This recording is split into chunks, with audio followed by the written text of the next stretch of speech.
Bonjour et bienvenue à Impact Pot. Alors moi c'est TK, l'américain de ce groupe d'amis réunis par le rugby. Alors là je suis très content d'être là avec le seul de nous qui joue toujours. Alors c'est Amélie, aussi connu sur Amash. Comment tu vas mon cher Amélie? Ben écoute, ça va, je me suis bouffé du rugby, en veux-tu, en voilà tout le week-end, plein de demi-finales ce week-end. Ça a été un régal du côté des filles et des garçons et j'ai hâte qu'on en parle. Bah voilà, on va parler de tous ces matchs. Et si vous êtes nouveau à notre podcast, bah bienvenue.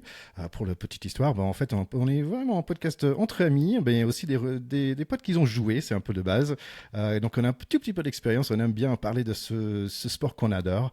Donc toi, tu as joué quand même cette année, tu as joué à deux niveaux. J'aimerais bien parler de ça rapidement parce que notre cher ami Théo qui a joué à Racing dans Pro D2, il a aussi joué à plusieurs niveaux. Toi, tu as joué dans deux niveaux de fédéral cette année, c'est bien ça? C'est ça, exactement. Ouais, le rugby féminin, c'est beaucoup plus réduit que chez les garçons, donc c'est même plus simple à suivre.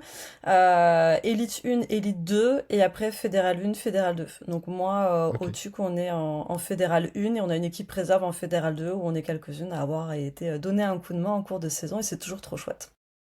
Ok, et qu'est-ce que tu as trouvé au niveau de la différence de jeu? Je suis curieux, parce que moi j'ai joué en foot américain, j'ai joué avec trois niveaux de foot américain, il y avait que trois à l'époque, je pense qu'il y en a quatre maintenant, et c'est vrai qu'il y avait un sacré niveau entre l'élite et les divisions 3. Il y avait un sacré, sacré différence, et pour toi dans l'élite, est-ce que c'est un peu la même? Non, il y a un énorme gap qui se fait entre la Fédérale 2 et la Fédérale 1. Je le vois surtout sur l'engagement au niveau des joueuses. C'est beaucoup plus percutant. Et puis aussi sur la maîtrise des règles. On va avoir des joueuses qui vont être un peu filouses et avoir ce truc de jouer aussi avec ce que l'arbitre va donner comme indication avec sa gestuelle, chose que je trouve très très peu en Fédérale 2. Donc moi, je suis un peu filouse sur ce truc-là. Ouais, c'est marrant parce qu'en division 3 de foot américain, il y avait parfois des gars qui connaissaient à peine les règles, ils ont joué le jeu vidéo peut-être, donc les règles étaient un peu loin pour eux, donc c'était assez marrant à ce niveau-là. Bah écoute, la semaine dernière, tout le monde était content sur ce podcast parce qu'un ancien Racing et toi, tu as joué au Pink Rockets aussi, donc vous avez gagné la semaine dernière. Cette semaine, bah, pas un peu moins quand même, on va parler de tous ces matchs-là, mais en même temps, le jour où on enregistre, quand même, c'est une journée spéciale, c'est Father's Day, donc je souhaite un petit Happy Father's Day à tous les papas. Et aussi fête de la musique, donc je suis vraiment très content parce que j'ai pu aller sortir voir ma fille qui joue dans un groupe, tu vois, elle a 15 ans et elle joue de la basse dans un groupe de rock. C'était vraiment trop chouette, j'étais très très fier en tant que papa, c'était un bel cadeau de Father's Day, tu vois. Ouais, effectivement, on souhaite une bonne fête des pères à tous nos rugbyman et à certainement à nos rugbywomen qui ont eu un petit mot pour leur conjoint ou leur propre papa. Et puis voilà, c'était un chouette week-end de rugby et ça va être sympa de débriefer sur tout ça. Oui, et en plus, il faut se dire qu'en 2 semaines, il y a un autre week-end de rugby très sympa aussi, c'est le Water Rugby, le Eden Park Water Rugby à Toulouse. Donc en fait, c'est fait par notre pote Yann Deleg. Je me permets de le dire à pote parce qu'il est passé 3 fois sur l'émission. Vous pouvez aller écouter épisode 100 et 157 aussi. Et aussi, elle a fait une préparation pour la dernière Coupe du Monde avec nous. Donc vraiment un gars qui est super chouette. Donc voilà, ça va être le 2 au 5 juillet à Porte de la Dorade à Toulouse. T'as déjà fait un Water Rugby ou est-ce que ça va être peut-être cette année ta première fois? Et non, toujours pas. Alors c'est vraiment devenu un week-end emblématique ici, hein, parce que c'est à Toulouse qu'on a eu première édition et forcément ça fédère énormément.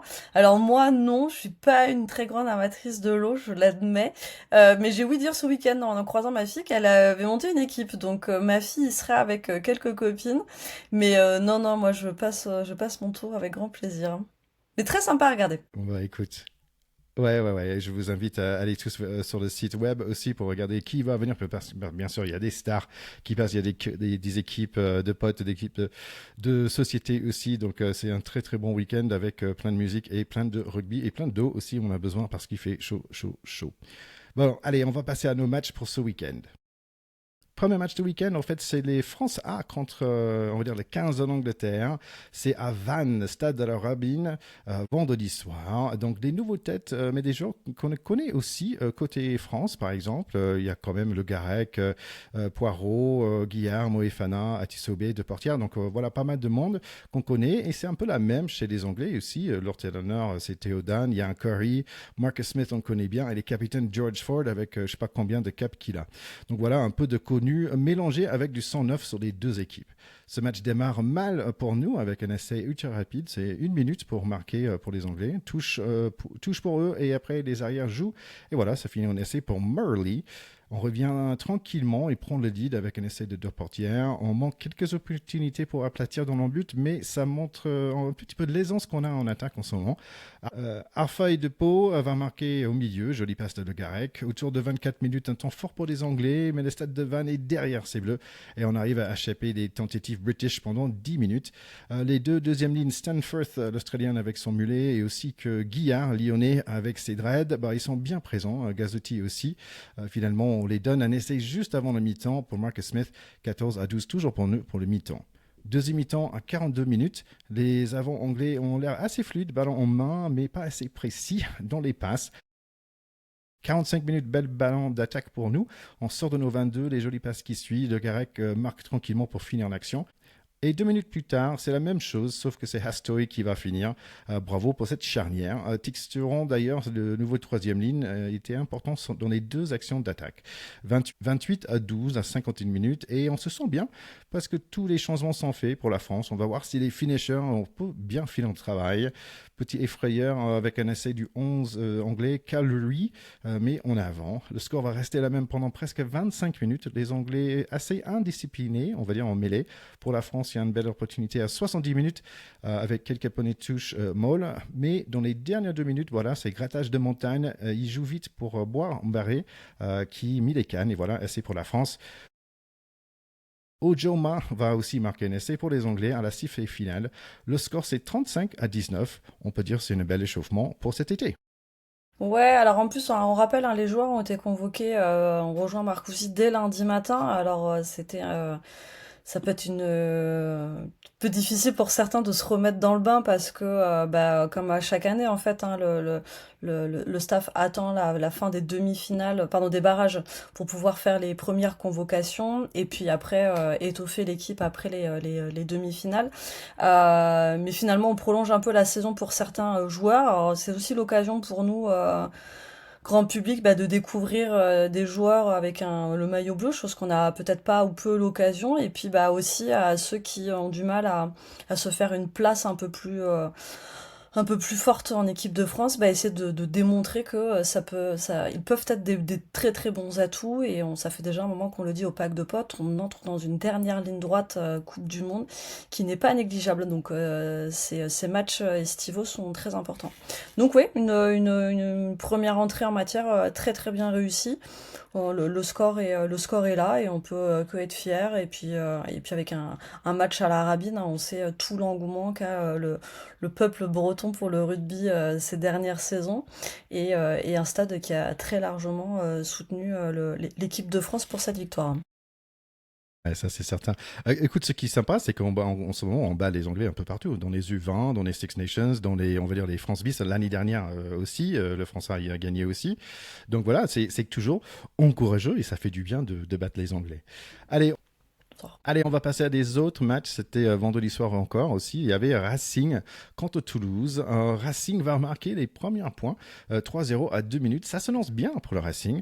Sauf qu'il y a quand même un Antoine Dupont sur l'autre équipe. Il commence une action sur les 40 mètres. Barassi, il galope. Dupont avec un petit coup de pied magique pour Teddy Thomas. 7-3. Et après, franchement, c'est un tornade avec un essai tous les 7 minutes. Krov va marquer au milieu. Meofou sur le côté gauche face à 4 mecs. Dupont encore avec un passe pour Teddy Thomas, mais essai refusé. Carton jaune contre Racing, ça va pas aider. Crow, il est solide. Willis aussi, c'est lui qui marque le prochain essai. Un autre carton jaune, c'est Tout et Sauvin avec un plaquage haut. 35 minutes, il y a un essai qu'il faut vraiment regarder en slow motion. Dupont qui joue avec ses avants et c'est lui qui finit l'action à la fin. C'était quand même merveilleux. 38-3 pour le mi-temps et ça s'arrête pas. Deuxième mi-temps, Gorge à des cannes, il marque à 42 minutes. 44 minutes, un genre d'essai où tout le monde touche le ballon. Ça part de Dupont dans le 22. Romat, Willis, Gorge. Il y a 3 défendeurs sur lui et après c'est Lebel avec des appuis. Voilà, c'est du gros niveau. 52-3 à 46 minutes. Racing est vraiment sans espoir. Peut-on peut-être marquer l'essai pour sauver l'honneur? Oui, mais Toulouse est quand même is without mercy. C'est sans pitié. Essai pour Marchand. Il y a quand même 2 autres essais refusés côté Toulouse. 3e carton pour le Racing. Movaka, il va marquer le 9e essai. Et pour l'instant, en fait, c'est la plus grande victoire. Mais voilà, finalement, Racing va marquer 66-10. Et voilà, un petit échange de 2 essais encore. On va dire de 10 et 11 pour le match Capuzzo et Max Spring qui va échanger des essais. Un score de ouf, un palindrome en fait, c'est 71-17. Et voilà, waouh, on a pensé que c'était une belle équipe de Racing la semaine dernière, mais là on peut dire que c'est vraiment une très belle équipe de Toulouse. Ouais, incroyable. Alors tout aussi que ton usage du mot palindrome, alors là tu m'as scotché. Je me suis dit, nous qui lui apprenons plein de nouvelles expressions toutes les semaines, il nous sort le mot palindrome. Waouh, Ticket, tu es devenu un vrai français. Ça, ça vient de Euh, ma femme, ça vient de ma femme quand même. tu prépares tes fiches avec elle, et ben tu pourras la remercier. Très joli. Ouais, alors déjà un petit mot de la part de Théo parce que il n'est pas avec nous ce soir, mais il avait une pensée très forte pour nos auditeurs et qui nous dit que pour son analyse, Toulouse était très au-dessus du Racing, qui n'avait vraiment plus d'essence après l'incroyable saison qu'ils ont faite et que la place de premier est donc un vrai avantage, ce qui est toujours très juste sportivement. Moi, je rajouterais que il y a quand même beaucoup de critiques sur Toulouse. On les a pas annoncés perdants, mais on s'attendait peut-être à cette marche un peu trop haute, en disant que ça faisait un mois qu'ils n'avaient pas joué, etc. Et là, ça a déroulé de toutes parts, et c'était incroyable. Et le fameux essai dont tu parles, slow motion, je vois pas qui n'a pas pu le voir. Si vous traînez sur les réseaux depuis 48 heures, vous ne pouvez pas être passé à côté de cette vidéo où ça part d'une chistera à l'aveugle de la part de Dupont, et les avants se trouvent tous avant ou après contact. Il n'y a pas un seul joueur qui va au sol, et effectivement c'est Dupont qui est au finish sous les poteaux. Il a fait une copie quasi parfaite. Lui qui a été énormément critiqué ces dernières semaines, a montré le visage de Dupont que tout le monde adore. Ministre de l'Intérieur, diagonale sur les ailes, enfin, il a tout fait. Il a tout fait vendredi, et le Racing a été noyé. Sans parler du fait qu'ils se sont mis à la faute beaucoup trop souvent. Là, les cartons font très très mal, mais clairement, ils étaient mérités. Beaucoup d'indiscipline face à un Toulouse qui a été irréprochable. Ils ont été monstrueux en mêlée, ils ont été monstrueux en touche. Leurs propositions d'attaque devant, derrière sont incroyables. Le Racing a passé certainement l'une des pires soirées de toute son histoire. Et me demande si c'est pas pour ça que Théo n'est pas là avec nous ce soir. Peut-être qu'il voulait pas débriefer en live. Ah, je Théo, sais. je On t'embrasse va très lui quand même fort. lui laisser la Heureusement que parole Paris a après. perdu aussi.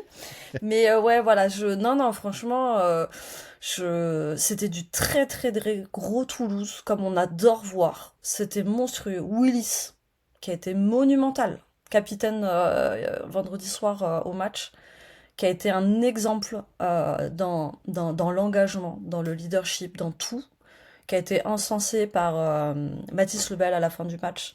Enfin, ça a été enfin, une régalade, une régalade. Puis quand tu vois quel banc ils ont en plus qui rentre, enfin, Ce qui est incroyable je aussi, vois, c'est je vois pas que quelle solution pouvait apporter le Racing. j'adore ce Movaka aussi parce qu'il sort à 50 minutes et après il revient parce qu'il est tellement bon. En fait, il faut l'avoir sur le terrain, en fait, ce gars-là. Ouais, Toulouse Magique, et c'est marrant parce que je me souviens, j'ai parlé avec, je pense que c'est Didier Planin qui disait, on débriefait en fait le début de l'année, et je disais oui, Toulouse, est-ce que c'est bien? Et il dit, bah en fait, c'est juste de beau rugby, donc il faut profiter de ce beau rugby qui existe. Et ils arrivent à gagner dans ces finales, on peut dire, mais est-ce que c'est un des meilleures équipes de Toulouse qu'on ait en face de nous, quoi, tu vois, c'est rien intéressant. La semaine prochaine, bah, s'ils gagnent, j'aimerais bien ressortir les anciennes équipes. Il y a certains que moi, je vais pas connaître, peut-être Théo va nous apprendre qui c'était, mais parce que c'est quand même du très très gros niveau là. Et j'aime bien, j'aime bien les dynasties, j'aime bien quand c'est bon, et parce qu'au moins c'est un plaisir de regarder, même si 71 c'était quand même un peu lourd pour les Ouais, pauvres c'est dur. Slimane, Franchement, c'est c'était dur. quand même dur. C'est humiliant pour les Racingmen, hein. Tu les voyais dépités sur le banc, les supporters à Marseille. Enfin, le 71-17 en demi-finale, c'est humiliant. C'est-à-dire qu'on dirait le premier du championnat contre le dernier qui essaye de sauver sa peau en top 14. C'est improbable un score pareil. Et en même temps, Toulouse nous l'avait déjà offerte en finale contre Bordeaux. Donc on s'étonne qu'à moitié que Toulouse soit capable de foutre une rouste pareille à une équipe, y compris en demi-finale ou en finale, finalement, on avait déjà été habitué. Ouais, après une plutôt bonne saison de Racing aussi, où que ça commence à geler, où ça commence à bien fonctionner ensemble. Ce qui est fou, ce qui est mauvais signe aussi, c'est que quand tu es dans l'équipe et tu lis, ah bah tiens, il y avait 5 ou 6 joueurs en gras pour Toulouse, d'ailleurs il y a un peu plus, il y a 7, et sur le côté Racing, il n'y a aucun, donc aucun qui a brillé un tout petit peu, en fait, face à ce monstre qui est Toulouse. Donc voilà, allez, on va passer à l'autre match, c'est Stade Français contre Montpellier, complètement opposé, dont le tunnel, c'est silence complet, beaucoup de concentration dans ce début de match, même la foule est complètement calme, peut-être après ce soir de la jour d'avant. Quelques erreurs par les Roses, le numéro 12 bleu avec un rafus sur Ward, il a fait un super match, Lio Barré avec de l'espace, 3 à 6 minutes. La touche ne fonctionne pas très bien pour les Parisiens, mais la défense tient. Hop, j'ai parlé trop vite, bel essai par le 15 Tom Banks qui était bien servi par son 10 à 3. Stade français s'est réveillé, 2 essais en 3 minutes, Kerbarlo et ensuite l'allière avec des dreads roses d'Akuwaka, 10 à 15 car Carbonel a loupé une transformation. Montpellier va prendre des points quand c'est possible et donc voilà, ils vont reprendre la lead, 16 à 15. Les deux équipes sont assez égales, Paris a des opportunités sur les extérieurs quand même, carton jaune par le pilier rose, ça va être peut-être capital. Le match bouge très lentement quand même, 7 minutes sans rien, le mi-temps va et vient doucement, le public toujours assez silencieux. Seulement, l'arbitre me semble un peu énervé, lui. 22 à 15 à 52 minutes pour Montpellier. Montpellier commence quand même Montpellier commence à doucement étrangler ce match. Il faut un peu de panache côté rose, mais Lio Barré se retrouve un peu coincé. Les annonceurs n'arrêtent pas de nous donner des stats sur pourquoi Montpellier est bon. Et quand même, ils sont bons en mêlée, ils sont bons en touche, mais sur le terrain, c'est pas le champagne rugby. Et voilà un essai pour les Roses. C'est Joe Merchant qui chasse un ballon de 80 mètres, mais Taufona est apparemment bien rentré en défense. Essai refusé, un peu doutable. Il me semble que l'arbitre vidéo et l'arbitre principal ne s'aiment pas trop. Il reste quand même 14 minutes pour le Stade français et finalement un peu d'énergie. Taufifona qui va faire une belle percée de 50 mètres, mais interception par les Roses. Montpellier est juste trop costaud pour perdre ce match. Gros mêlée, pénalité, 25 à 15. Voilà, Montpellier va être en finale. Ouais, alors franchement, je te cache pas que je suis ultra déçue, hein. J'ai regardé, j'étais au resto et je regardais le match en même temps sur téléphone. Absolument pas agréable pour les copines. Mais voilà, c'était impossible de pas regarder cette demi-finale. Je sais pas si c'était l'enjeu qui était trop fort parce que ben, c'est la deuxième, troisième demi-finale en 4 ans perdue par Paris, qui arrive plus à atteindre ce cap de la finale. Et puis beaucoup trop de fautes. Au final, il y a un essai pour Montpellier, deux du côté du stade, beaucoup de fautes. On leur donne des pénalités très bien placées que le buteur montpellierien a réussi à passer, quand en même temps Carbonel se trouve un peu sur les siennes. Et puis le tournant qu'aurait dû avoir lieu à la 65e, la décision arbitrale, elle est extrêmement dure. Tu le vois, le joueur, il arrive, le Parisien est le premier à se jeter sur le ballon. Dans la course, la glissade, il rentre dans l'embut. À quel moment le mec a le temps de repasser son bras en dessous? Donc oui, il n'y a pas d'image nette, mais franchement, l'action de départ, ça ne peut pas être autrement que le Parisien qui rentre l'embut, le ballon dans l'embut et qui marque. Donc j'ai trouvé ça extrêmement dur comme décision arbitrale parce que clairement, 22-22 à la 65e, ça te change toute une physionomie de match. Complètement. Et puis bah après tu rentres dans le money time où tu cours après le temps et puis les petites imprécisions parce que t'es plus trop lucide sur ce temps qui s'écoule et puis voilà, et on a même failli en prendre un autre de plus, hein, cette interception à quoi, on est à 3 mètres de l'embut, Mm, qui permet un peu de souffler. Et puis voilà, trop de réactions trop tard et j'ai pas du tout retrouvé les Parisiens qu'on a vus la semaine dernière qui déroulaient de partout. L'enjeu, je sais pas, des Montpelliérains, peut-être un peu plus frais. On avait dit que la semaine dernière, les Parisiens, c'était pas trop fatigués, hein. Quand tu gagnes 45-5 en barrage, a priori, t'as pas non plus fait le match physique de ta saison. Et voilà, une dernière marche un peu trop haute pour Paris, et ouais, décevant. Donc au moins, ça fait statu quo entre Théo et moi. pas d'équipe Ouais, francilienne c'est en dommage. finale. J'avais pensé avoir au minimum un des deux équipes parisiennes. Oui, oui. Et en plus, moi, j'ai pensé ça beau, tu vois, les soda roses contre le vide de rose, ça peut être pas mal, tu vois. Mm, Mais bon, là, et en fait, je trouvais que Montpellier, sans être méchant, mais sur le terrain, c'était quoi? C'était des Anglais, en fait. J'avais ouais. l'impression. Tu vois, c'était pas super joli à regarder. Bon, ils gagnaient, ils étaient forcément plus forts. Je pense que Nauti a fait un bon match, mais j'avais un peu de mal à apprécier leur jeu moi-même. Et en fait, dans ma mémoire, qui a bien joué, peut-être le 15, peut-être le 12. Mais voilà, c'est pas une équipe où je connais très bien les joueurs et c'est pas une équipe que je suis. Donc, ils sont en finale, bah, bravo à eux. Mais j'aurais bien aimé un peu les roses quand même, il faut dire. C'est Ouais, ouais, bon, parce écoute. que je te connais et parce que j'ai envie que ton équipe gagne aussi. Il y a ça. Ce sera une finale 100% occitane et évidemment mon cœur sera rouge et noir samedi soir. On va rester chauvine et local. Et de toute façon, je pense que Toulouse est intouchable cette année encore. Bah, tu dis Et ce serait Toulouse. une bonne occasion d'aller faire la fête. Oui, oui, non, moi je mise sur Toulouse samedi soir. Mais comme ça, voilà, ça fera une belle fête à la place du Capitole la semaine prochaine. C'est Ouais, je toujours un pense. moment de grâce à aller vivre. Les Toulousains le savent très très bien.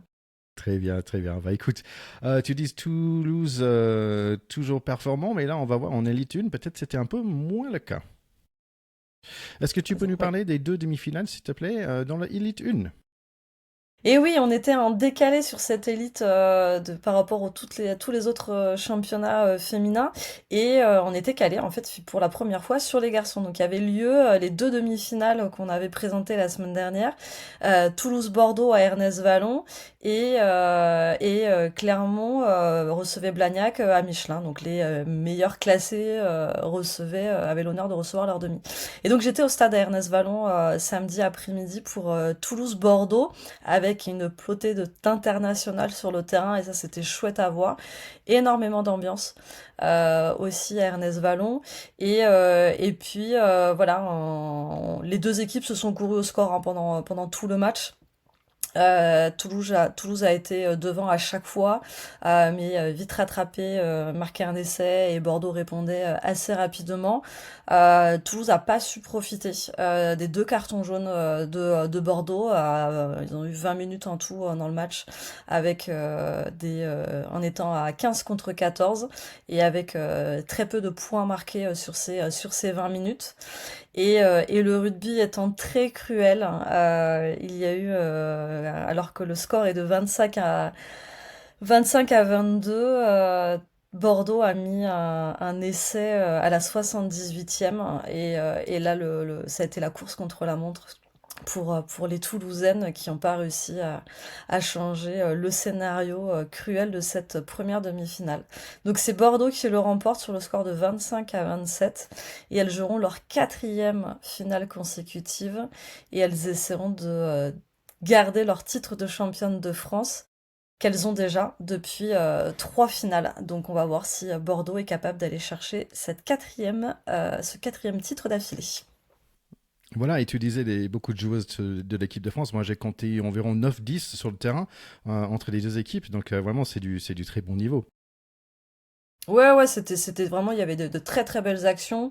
Alors le match n'était pas retransmis aux grandes dames de tous ceux qui Ouais, voulaient le voir. Il y a si pas tout le mal monde de sur les petites réseaux, ouais. vidéos Exactement, sur les réseaux, vous pouvez voir des petites vidéos, notamment sur la page Elite 1. Mais le match n'était pas retransmis, en tout cas vous avez les essais qui sont mis, vous avez vraiment de belles actions. Et voilà, donc toujours cruel hein, de terminer sur cette dernière marche, sachant que bah, dans les deux équipes, il y avait des au revoir, pas mal de filles qui quittent les clubs ou qui arrêtent le rugby, et notamment Jennifer Cross, femme de Cross. Donc on avait le couple demi-finaliste ce week-end et il n'y en aura qu'un seul qui ira en finale la semaine prochaine. De ce que j'avais vu, en fait, les maillots étaient assez similaires aussi. C'était pas dur parce qu'il y avait genre Bordeaux contre Rouge, en fait. Donc, c'était pas trop dur sur le terrain de voir les différences entre les deux. Non, non, non, franchement, non, non, honnêtement, dans le stade, aucun souci. Voilà. Après, voilà, chaleur écrasante, évidemment, mais par water break aussi chez les filles. Et non, non, c'était vraiment un très, très beau match et avec un suspense jusqu'au bout, quoi. l'essai de Bordeaux à la 78e a fait perdre 20 degrés à Ernest Vallon. Donc, c'était voilà, douche froide d'un coup. Ouais. J'ai vu que sur les réseaux, tu nous as fait un petit story avec toute la famille, donc je te remercie. Ça avait l'air sympa pour les enfants d'aller voir le match aussi avec maman. Allez, passons à la Exactement. prochaine. Clermont-Blagnac, s'il te plaît. Ouais, on a eu la chance par contre de le voir en ligne puisque les journalistes de la montagne ont fait un live cet après-midi, donc j'ai pu regarder le match depuis mon canapé. C'était une véritable montagne à double tranchant hein, pour Blagnac de se déplacer en Auvergne et d'affronter Clermont qui les avait battus à deux reprises. Hein. Il y a eu un 33-0 et un 31-3 cette saison régulière. Donc c'était très très compliqué pour Blagnac, mais on a senti que voilà cette demi-finale allait être un autre match. Et d'ailleurs c'était le retour aussi des internationales à 7. Alors c'est pas compliqué hein, sur la ligne de 3 quarts, de 12 à 15, il n'y avait que des internationales à 7 et à 15. La première ligne était composée des internationales de part et d'autre. Donc on avait quand même du très très lourd. Et d'ailleurs, bizarrement, Blagnac a été très très forte. J'étais très étonnée, agréablement surprise de les voir aussi monstrueuses en mêlée, sachant qu'en face, il y avait la première ligne de l'équipe de France avec Kalfaoui, Brosso et je n'ai plus le nom de la talonneuse clermontoise qui était capitaine ce jour. Voilà, sauf que bah, clairement beaucoup plus lucide, a très rapidement marqué, hein, troisième minute. Blagnac a essayé de maintenir un peu le score et de s'accrocher, donc il y a eu pas trop d'écart. On a eu une Emma Le Chardois, qui est numéro 9 de Blagnac, monstrueuse cet après-midi. Et je me suis même posé la question, est-ce que cette petite mériterait bien de faire quelques stages en équipe de France, puisque sur les 23 points qu'a mis Blagnac, 18 ont été passés par elle. Elle a mis deux essais et elle a passé ses transformations et pénalités. Malheureusement, voilà, le Romagna était beaucoup plus lucide sur ses temps de jeu, sur départ de mêlée, sur des touches contrées et le score est malheureusement sans appel, 37-23. Il n'y a pas eu trop de suspense parce que ce score-là est resté bloqué assez rapidement en fin de match. Et voilà, donc on va retrouver la finale Bordeaux-ASM, celle d'il y a 2 ans, et on va voir si les Clermontoises vont enfin faire chuter les Bordelaises de leur piédestal. Bah, c'est intéressant parce que finalement, il y a pas de Toulouse ou Blagnac, il n'y a pas de Sud dans les finales rugby féminin. C'est intéressant quand même. Ouais, ça te montre une tendance hein, chez les féminines, t'as vraiment eu des périodes où tu avais des clubs comme ça qui dominaient. Alors il y a 15 ans, moi quand je suis arrivée à Toulouse, c'était Lille. Lille était monstrueux. Les filles gagnaient tout le temps, que ce soit en Coupe de France ou le championnat. T'as eu la grosse période de Montpellier avec Safi Ndiaye, avec les jumelles ménagées quand elles y étaient. Et puis ça a un peu changé la donne, un coup Toulouse, un coup Romagna, et puis là depuis 3 ans, c'est Bordeaux qui mène la barque et Bordeaux qui au départ est pas forcément un club, enfin qui est émergent, c'est très très récent l'émergence de Bordeaux parce que aussi le club a mis les moyens, il y a énormément d'internationales, beaucoup de filles ont migré là-bas. Axel Berthoumieux qui marque un essai cet après-midi qui s'est rendu célèbre pour sa morsure en Coupe du Monde et qui est parti de Blagnac hein, l'année dernière, bah là cette saison, pour rejoindre Bordeaux. Ilana Brosso et Kalfaoui qui sont partis à Clermont cette année ont annoncé hein, cette semaine dans la presse qu'elles revenaient à Bordeaux. Donc voilà, est le nouveau club phare du rugby féminin. Et puis bah voilà, ça changera peut-être jusqu'à ce que d'autres clubs y mettent les moyens.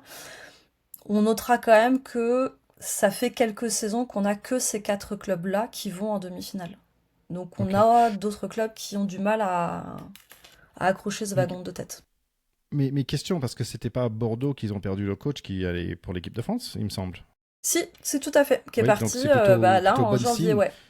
Mais plutôt Tout bon à signe fait. qu'il perd le coach et il peut réussir quand même à aller en finale. Donc bravo, bravo à elle. Exactement. Ouais, ouais, la passation s'est très très bien passée à Bordeaux et je pense que ça avait été pleinement réfléchi. Mais oui, oui, tout à fait. Il a fait son dernier match avec l'équipe en décembre et pour prendre ses fonctions au 1er janvier comme manager de l'équipe de France. Mais voilà, une passation qui s'est faite sans problème et les filles ont parfaitement mené. Voilà, elles n'ont pas su sur cette demi-finale typiquement prendre l'eau et elles ont su rester lucides. C'était très engagé, hein. Des deux cartons, ils étaient Mérine et Nassira Koundé s'en est pris un. C'était tendu, hein. On a failli avoir une petite générale. Enfin, c'était du beau rugby, quoi. Du beau rugby comme on aime. Très bien. Bah écoute, je propose qu'on parle de la liste de 39, hein, parce qu'on a des matchs pour les hommes cet été. Je propose qu'on parle de ça la semaine prochaine, parce que ça vient de tomber ce matin. Peut-être on prend un peu de temps pour regarder tout ça, mais bonne nouvelle, il y a Damien Penaud qui est dans le lot. Donc je pense que tout le monde est content à ce niveau-là. Donc voilà, sinon, juste rapidement, un peu autre mer, bah là c'est le final aujourd'hui même, là, pendant qu'on enregistre le dimanche. Il y aura le MLR, the Chicago Hounds against the California Legion.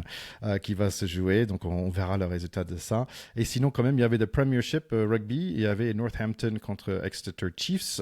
Northampton toujours en vert avec des rayures et les Chiefs en blanc. Et voilà, c'était des essais en 2 minutes par Freeman de Northampton. Freeman qui va faire une erreur tout de suite après, qui va permettre Exeter à marquer 7 minutes plus tard. Voilà. Donc voilà, c'est un essai chacun avant le mi-temps. Exeter va quand même prendre le lead à 50 minutes, mais il y a 2 essais par l'ailier Hindi qui a mis Northampton à l'abri. Et voilà, maintenant ils sont champions de Premiership à 26-17. Et voilà, c'est le jeune Pollock, le blondinet, hein, qu'on aime bien. Ça fait 2 matchs à la suite. Je pense qu'il est l'homme de match. Très très bon match. Et voilà, et aussi Coles de deuxième ligne de l'Angleterre. Donc voilà, on voit une équipe de Northampton qui prend bien sa place en ce moment. Voilà, on a parlé de tous ces super épisodes. Merci beaucoup, Amalie. Est-ce que tu as d'autres choses?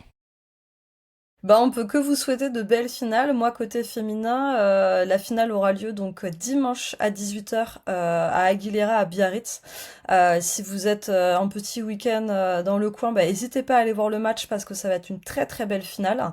Et si jamais vous n'êtes pas du côté de Biarritz, la finale est diffusée sur Canal+. Donc, je Hey. vous invite à aller regarder exactement, à aller voir cette finale d'Élite 1 pour savoir si ce sera le 4e sacre d'affilée de Bordeaux ou si Clermont va réussir à ramener le bouclier en Auvergne. Et puis évidemment, la finale des garçons, mais nous on aura tout le temps de débriefer ça la semaine prochaine. Et en attendant, n'hésitez pas à aller nous suivre sur les réseaux YouTube, Insta et puis Facebook. Bah écoute, bien dit, et à la semaine prochaine, Amalie. À la semaine prochaine. Ciao, ciao, bye bye. Ciao tout le monde.